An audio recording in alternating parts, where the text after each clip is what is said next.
나는 오늘도 여느 날과 다름없이 퇴근을 하고 집에 가고 있는데 갑자기 친한 친구에게서 연락이 왔다. 여보세요? 림님아, 퇴근했어? 응, 퇴근하고 집에 가고 있는데 왜? 그럼 지금 나랑 영화 보러 갈래? 공짜로 영화 티켓이 생겼는데 날짜가 오늘까지더라고. 정말? 나야 좋지. 제목이 뭔데? 당신이라서 행복해요라는 영화야. 그럼 8시까지 메가시네마 앞에서 보자. 알겠어. 평소 로맨스나 멜로 영화를 좋아했던 나는 바로 발길을 돌렸고 약속 시간에 맞춰 영화관 앞에 도착했다. 뭐? 공포 영화라고? 응, 알고 있는 거 아니었어?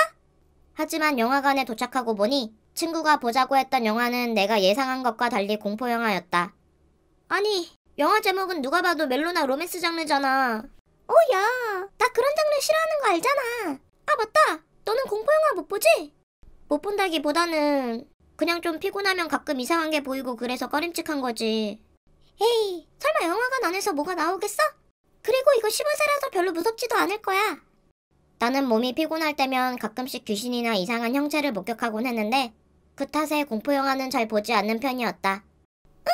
한 번만 보자, 한 번만. 에휴, 알겠어. 하지만 결국 친구의 성화에 못 이겨 영화관 안으로 들어갔다. 그리고 자리에 앉아 주변을 둘러보니 사람이 많지는 않았지만 그래도 드문드문 앉아있는 모습이 보였다.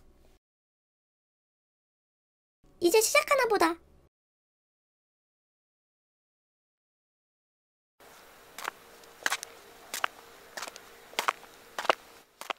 그렇게 몇 개의 광고가 끝나고 영화가 시작될 무렵 갑자기 화면에 검은색의 세로선이 생기더니 좌우로 움직이기 시작했다.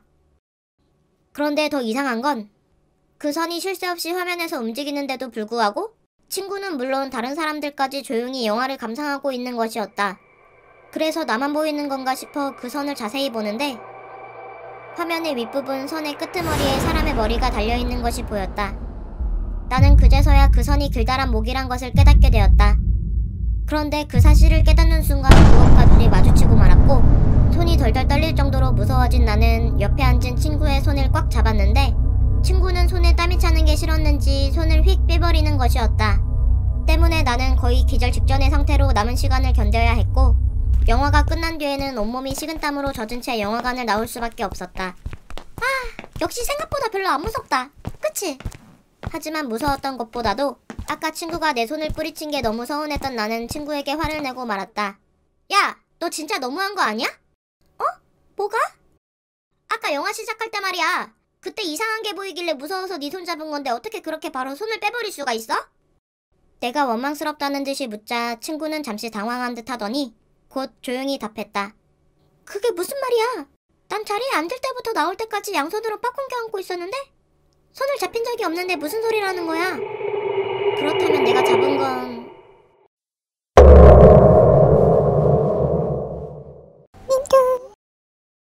내가 초등학생 때 겪었던 일이다. 그 당시 부모님은 가게 일을 하셨기 때문에 늦은 밤까지 나 혼자 집에 있는 일이 많았다.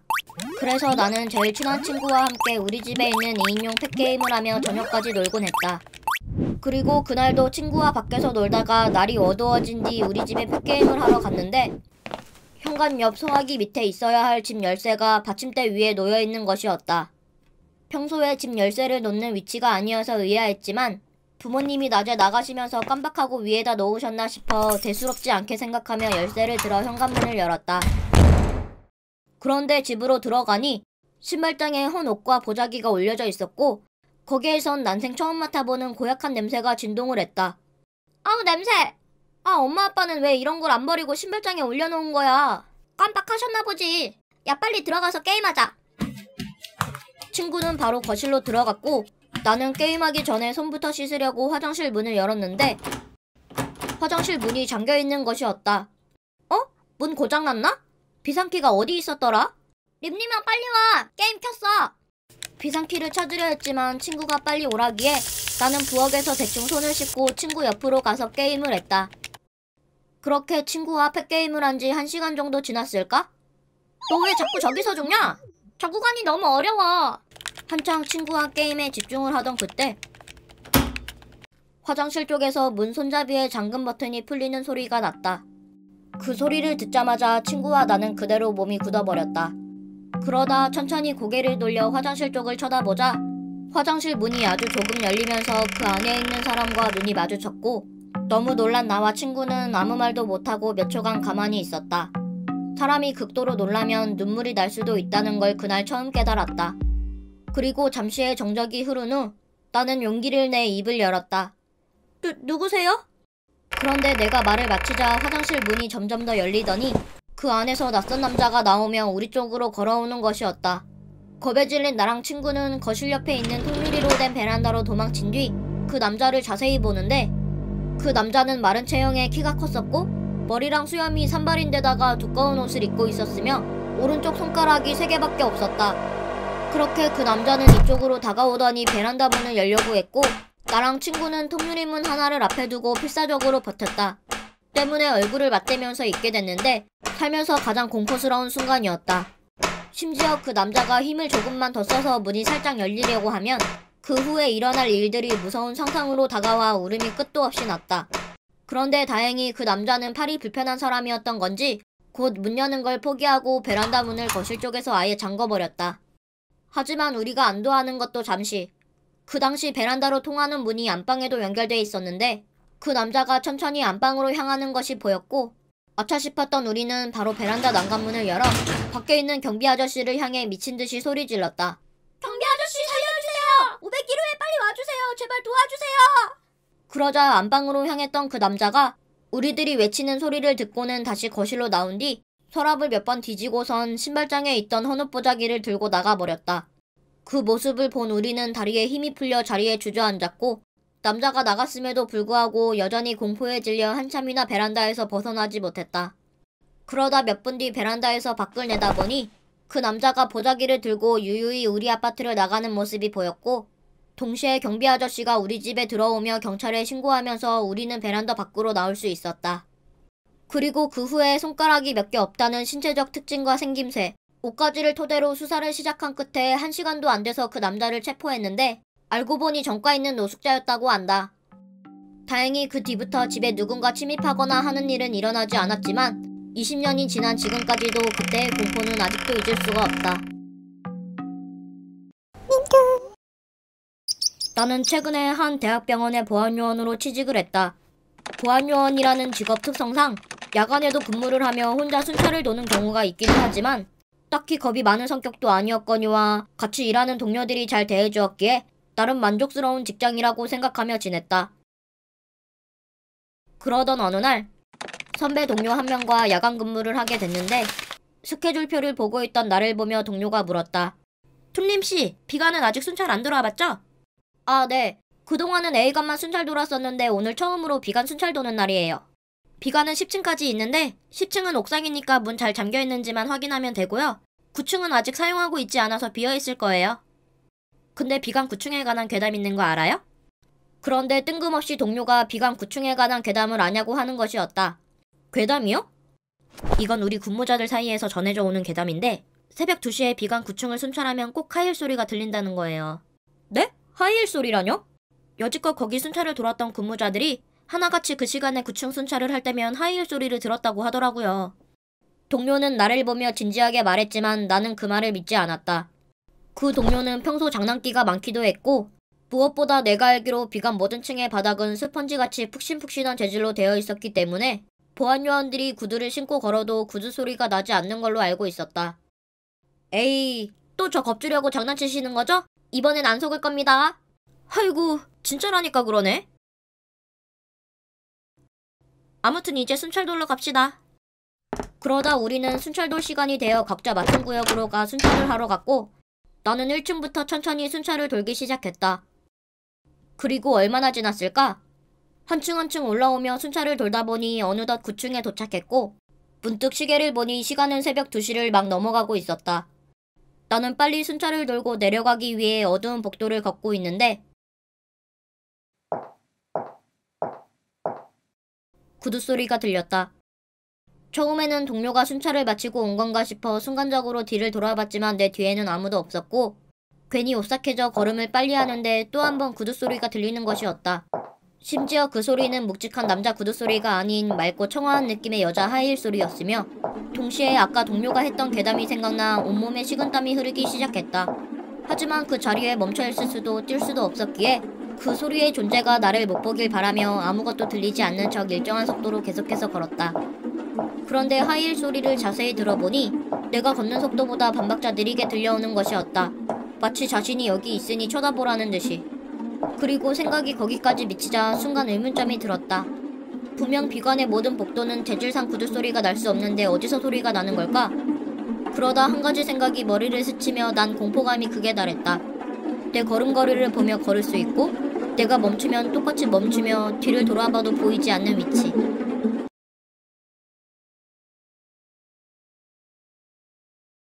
그 위치는 바로 천장이라는 것을.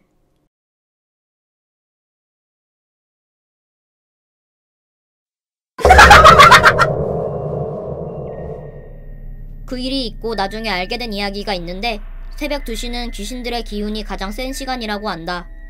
그리고 난 그 이후로도 꽤 오랫동안 그곳에서 근무를 했지만 비관의 순찰을 돌 때만큼은 절대 새벽 2시에 9층을 올라가지 않았다.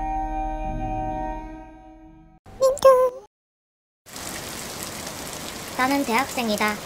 지금은 시험 기간이라 매일 학교에 남아 밤늦게까지 공부를 했는데 오늘도 한참을 공부하다 시계를 보니 자정이 넘어가고 있었다. 막차는 이미 끊겼을 테고 집까지 걸어가자니 최소 1시간 이상은 걸리기 때문에 오늘 하루는 그냥 학교에서 밤새 공부하기로 마음먹고 다시 집중을 하는데 친한 선배한테 전화가 왔다. 여보세요? 림림아 어디야? 저 지금 구간 동아리실에서 공부하고 있어요. 야, 왜 그 낡은 건물에서 공부하냐? 오히려 이 건물이 조용해서 공부가 더 잘 돼요. 비도 오는데 안 무서워?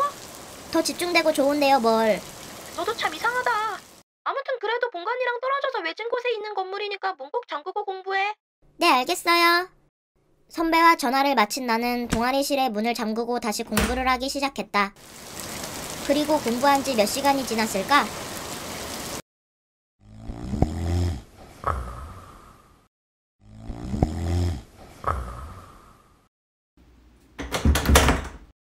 깜빡 졸던 나는 철컥거리는 소리에 눈을 떴는데 갑자기 누군가 문 손잡이를 잡아당기는 것이었다. 순간 깜짝 놀란 내가 아무 말도 하지 못하고 굳은 채로 가만히 있자 문을 잡아당기던 소리가 멈추더니 학생, 동아리실은 개인적으로 쓰면 안 돼. 요새 여기서 사건 사고 나는 거 몰라? 경비 아저씨의 목소리가 들렸다. 그제야 나는 안심되어 사과를 했다. 아, 죄송합니다. 지금 시간도 늦었는데 뭐 하고 있는 거야? 얼른 짐 싸들고 나와. 아, 네, 나갈게요. 경비 아저씨의 짜증 섞인 목소리에 부랴부랴 짐을 챙긴 뒤 문고리를 딱 잡았는데 갑자기 이상하게 쎄한 느낌이 들었다. 동시에 문을 꼭 잠그라는 선배의 당부가 머릿속을 스쳐 지나갔다. 학생, 왜 이렇게 안 나와? 전기세 학생이 낼 거야? 어? 내가 가만히 서서 문을 열지 않자 경비 아저씨는 계속 밖에서 언성을 높였고 죄송합니다. 죄송합니다. 나는 그 자리에서 계속 죄송하다고만 말을 했다. 이러다 학교에서 잘리는 건 학생이 아니라 나라고. 얼른 안 나와? 그렇게 몇십 분 동안 밖에서 화를 내던 경비 아저씨는 결국엔 두 손 두 발 다 들었는지 에휴, 그럼 아침 되면 뒷정리 잘하고 안 들키게 조심히 나가. 하고는 사라지는 소리가 들렸다. 경비 아저씨께는 너무 죄송했지만 난 끝까지 문을 열지 않았고 비가 그친 뒤 이른 아침이 돼서야 경비실을 찾아가 아저씨, 아까 새벽에 죄송했어요. 사과를 하며 경비 아저씨를 보는데 60대로 보이는 아저씨가 나를 이상하게 쳐다보는 것이었다. 분명 새벽에 들었던 소리는 30, 40대의 목소리였는데 그리고 경비 아저씨가 입을 여는 순간 깨달았다. 무슨 말이야? 저 목소리는 새벽에 들었던 목소리와 다르다는 걸.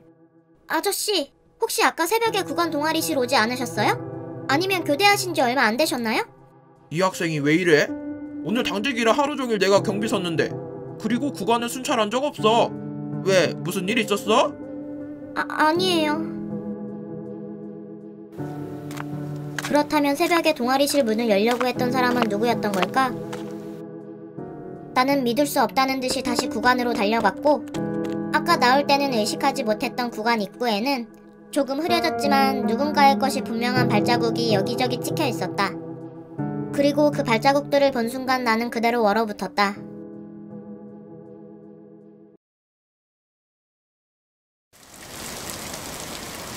비가 내렸음에도 이 발자국들이 사라지지 않고 지금까지 남아있다는 건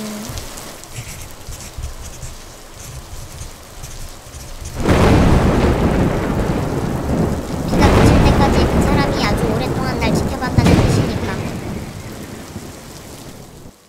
그리고 실제로 며칠 뒤 그 근방에서 살인사건이 2건 정도 발생했는데 만약 그날 내가 문을 열었더라면 어떻게 됐을지 상상만 해도 온몸에 소름이 돋는다.